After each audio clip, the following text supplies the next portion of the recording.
So we're here with John Makens of Remind Insoles talking about the new solution liner. John, what was your thinking behind doing this? I mean, it's kind of the same thing as the insoles. It's you get these boots and these shoes that they're not really made um, to last, I guess you could say. So a lot of stock liners, a lot of stock insoles, they just pack out really quick.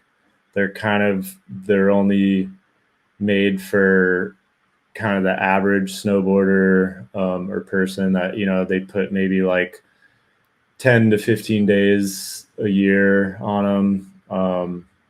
So I mean, for me personally, like I needed something a lot more supportive, um, just for my needs, and just kind of like the level of snowboarding I wanted to do. So just I've been snowboarding over 30 years, so it's yeah, just creating a product that can handle all the beatings and give you the support you need and the alignment and everything. So that's kind of where that inspired the boot liner, and also like there's having the ability to just customize your equipment is really awesome. So you're not just stuck with like what you're given. You can always upgrade and customize it and make it your own. So when you were designing this, was there any specific like boot company or their mold that you used with it? Because I noticed like this is a little bit wider and stuff in there. It's got a good fit when I put it on, and the heel holds good, but outside it's comparatively because I've got boots from Solomon Ride, K2, and Vans sitting here. So I was looking at their liners to it, and this looked like it fit most more towards like a Vans liner or some of the wider K2 or Solomon ones, and even somewhat reminiscent of like a 32 liner to me. So, what was your process when with? Yeah, it was. I mean, it was kind of a bit of everything. Like we did a ton of research and testing, and like it was mainly based off our previous liner we did, a few years ago.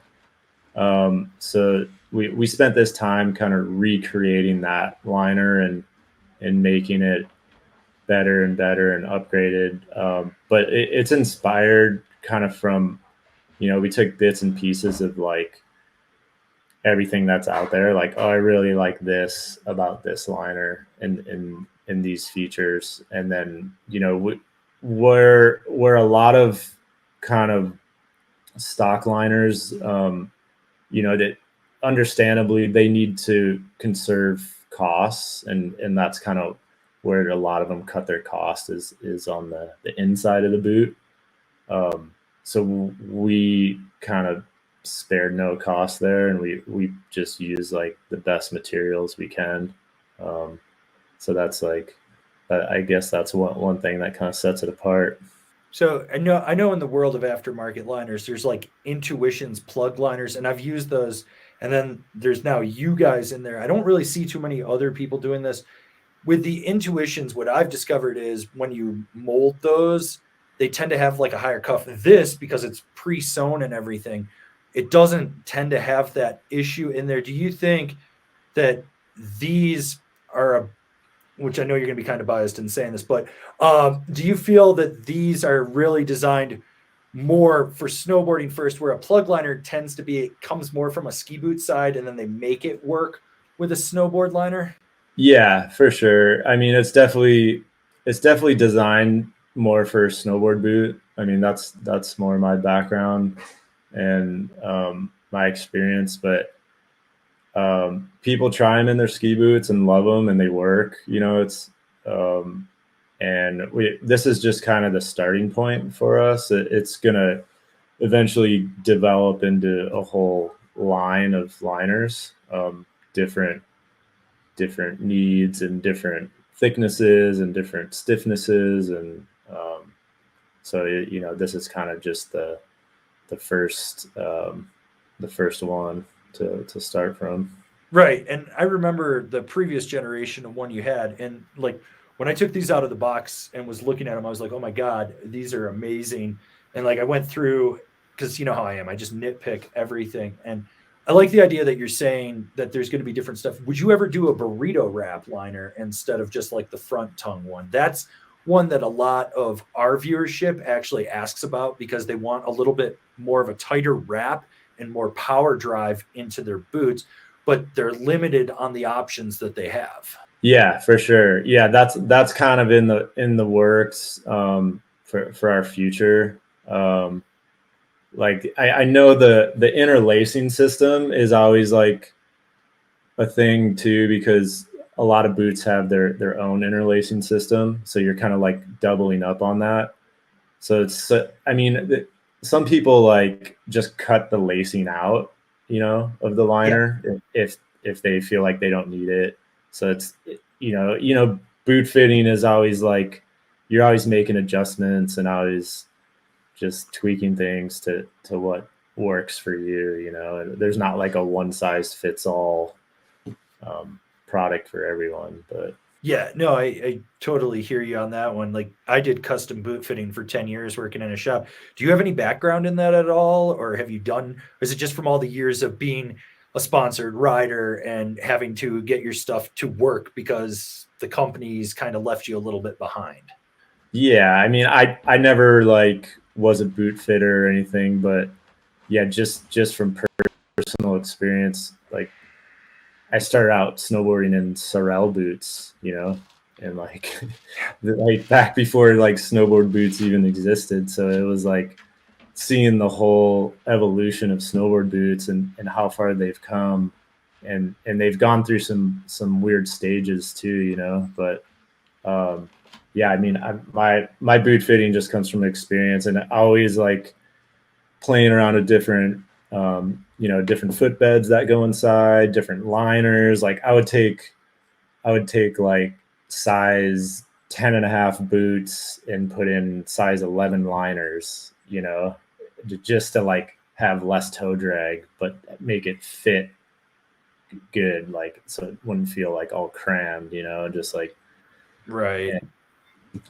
whatever it takes. We all know like snowboarding is sometimes not the most comfortable uh, activity with your feet when you're riding all day. Like you feel it, So I think just having those little things and fine tuning that, it's like it helps a lot. Well, going into the fine tuning, can you discuss a little bit of the design and manufacturing process to get from where you were when you first launched Remind to where you are now with your insoles and the technology that you're putting into them? As I was kind of saying before, I was just playing around with all different types of insole products, and all these kind of off the shelf companies and custom orthotics and everything, and there was like nothing that was really what I was looking for like as a snowboarder, skateboarder. Like everything was kind of more like really stiff, rigid for like arch support, and just wasn't like, didn't have that impact support, wasn't the like right, feeling I was looking for. So it was just like a whole process. And then I finally like it clicked. It was like, all right, well, there's not like a skateboard specific insole company that's like catering towards this and people who need this and want this. And so I found a company um, who was a medical insole company, and it was like these two brothers who were one is a biomechanical engineer and one's a biomedical engineer. And I started working with them, and like they helped me develop, coming from like a medical background and like the whole um, biomechanics standpoint, which I was like I didn't study that, but Right. having their background with that, and then me saying like, hey, let's use that foundation, but let's like try these materials, and my goal is to like absorb more impact and like make it more comfortable and have it fit in snowboard boots and have it fit in like skate shoes. And then so that was kind of like how it all started. And then once I had a product, I was really stoked on, I started just kind of giving it out to like my friends, you know, like who are all amazing snowboarders and skateboarders, like Travis Rice, Brian Gucci, like all the guys who are on the team now. And the feedback,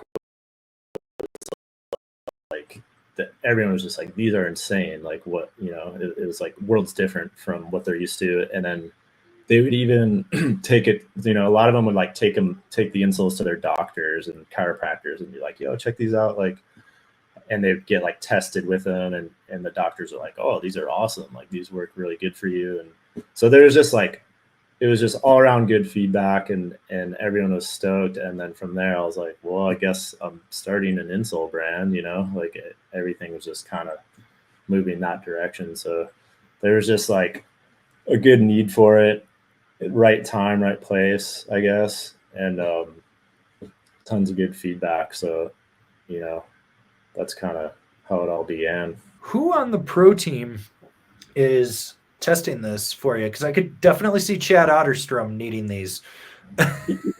Yeah, for sure. I mean, I'm gonna send it to all of them or any of them who want it. Like we just have our first round of those. Okay. I've been the only one who's been testing them right now. Over the past few years. They Well, if you ever actually, want me to do long-term testing, let me know, because I'll totally obliterate a pair. yeah, no, you're more than welcome. I'll send you some for sure. Cool. Yeah, no, I was just curious about that because, like, from my perspective, I'm at a point in my life where I kill the liner, but the shells, I think I could squeeze another 100 days out of. And so seeing this when it showed up, I'm like, I need to get this in the boot. I need to flex it. I need to see how it is. And Yeah. knowing that you're saying that you're trying different fits, and I can see the potential in this. What is the retail going to be on this? Currently it's 190, 195, I believe. But it also does come with an insole in it too. Yeah, right? It comes with the insole, and that insole on its own is $65. Yep. Like if you bought it separate. So that's a lot of the values in the footbed as well. They're heat moldable, they're customizable. I think back to like the testing question too, like the original liner we did, everyone was testing them, and it was like the same thing. Like the feedback was just insane. And we were getting momentum with it, and then our manufacturer stopped making it because their minimums like went up through the roof, and they're basically like, oh, you need to do like 300,000 of these things, and Jesus, like, there's no way we can do that. So that just kind of like threw a wrench in the whole thing. So we just stepped back and just redesigned it, and worked on making it better and better, and testing it. So the past few years, like that's the reason it went away, and now it's back again. Well, like a phoenix, it's rising from the ashes, and it's stronger and better, though, in my opinion. Like this, just the quality of this compared, because I remember the first generation of it. Like when I pulled this out, I was like, God damn, this just literally looks like a high-end stock liner. And then the first thing I did is like I always try to like crumple them when I flex it and stuff. And it's got the flex point you want there, but the back of this, it's actually got that rigidity in there and whatnot. So I was really impressed with this. And then when I put it on, I was like, this actually fits. Like this fits. It needs to be heat molded, I could tell, and it's a little wider in my heel than I personally would like, but I was like, I could fix that. I can fix that with some simple shims and whatnot. And I was like, this is good. And so it makes sense to me with how this actually is. And like with your guys' background and over a decade plus of experience making footbeds, I think this is the right move. And I think we're at the right place in snowboarding where something like this could actually fit. the bigger question is though, how do we as media who work on snowboard boots sell this to the public so that they can understand this isn't just a gimmick, that this actually works? Like 10 years of boot fitting, I wish back when I was in my early 20s that this existed, because I was blowing through Vans liners like there was no tomorrow. I was going through like 2 pairs of liners in one shell in a 150-day season. And so for this, I think that it actually makes some sense. And have you tested the lifespan on these? Would you say these are Oh yeah. 150-day? Those ones specifically, like I've only tested as long as they've been available, but the first version ones, I'm still riding them, and that's like 10 years. I'm Wow. still riding like my, yeah. So they're still going. So that's kind of the sales pitch, I guess, you know, is like you said, like the stock liner will break down really fast and your boots feel sloppy and unsupported, you know. Um, Adding a new liner just gives a whole new life to your boots, a whole new feel. And then it's like you don't have to go out and buy a new pair of boots. You can just buy a new liner, make your boots last another like 2, 3, 4, however long seasons, you know. So that's kind of the most important piece of the boot, I think. You know, a lot of people, like, you only see the outer shell and Yeah. everything. I mean, it all works together, but you know, the inside is very important. Cool. Well, I think we've got enough questions answered for this little Black Friday live stream interview. Thank you for doing that. Greatly appreciate it and everything. Yeah, And thank you. so go over to remindinsoles.com. Check out the solution liner. Check out their footbeds. I'm a huge proponent of their footbeds. I went from full customs to now I can just rock Reminds in all my boots, all my shoes. Knee pain, foot pain really has dissipated for me. I do strongly believe in this product. So definitely check them out. We've got affiliate links down in the description for you and a promo code if you guys so feel it. So thank you again, John. We greatly appreciate it. Thank you.